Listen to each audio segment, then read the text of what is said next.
Afternoon family, কেমন আছেন? আশা করি আপনারা সকলেই ভালো আছেন। তো আজকে হলো ভোগালী বিহুর বাজার। বেঙ্গলিতে বলতে গেলে পৌষ সংক্রান্তির বাজার। আমরা আসামে থাকি, তাই আমাদের ল্যাঙ্গুয়েজ হিসাবে তো আমাদের বিহুটাই এসে যায়।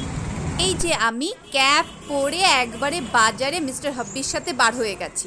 সংক্রান্তি বিহুটাকে আমরা বলি ভোগালী বিহু। ভোগালী বিহু উপলক্ষে সবাই ফিস্ট খায়, পিকনিক। গ্রাম অঞ্চলে থাকে তেনারা আবার ভেলা ঘর বানায়। ঘরে আজকে রাত্রিতে রান্না বান্না করে খাওয়া দাওয়া করে, ভীষণ সুন্দর সুন্দর ভেলা ঘর বানায়।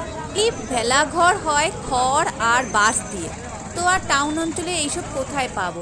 তাই বাড়ির উঠোনেই সপরিবারে একটু এনজয় করি। হয়তো সবাই ব্যস্ত থাকে, তো এইগুলো অনুষ্ঠানেই একটু সব পরিবারের সবাই এনজয় করতে পারে, তাই না? ভিড়টা দেখেছেন কি ভিড়! আধ ঘন্টা ট্রাফিক জ্যামের পর এই রাস্তায় এখন বার হলাম।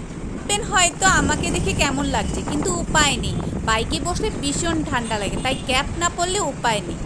মাথায় ব্যথায় আর টেকা যাবে না। আমরা এসে গেছি মিট মার্কেটে। ভাবা যায় এত সুন্দর মিটের দোকান। আজকে প্রথমবার আসলাম মিস্টার হাব্বির সাথে, ভাবলাম যে আপনাদেরকেও একটু দেখিয়ে দিই। দোকানেও আবার এসি লাগানো, সব কিছু সিস্টেমেটিকলি সুন্দর করে সাজানো গোছানো, ততই সুন্দর মার্কেটিং। বাজারটা সেরে আবার রান্নাবান্নার কাজও আছে। তো আজকের জন্য এটুকু, থাকবেন ভালো রাখ।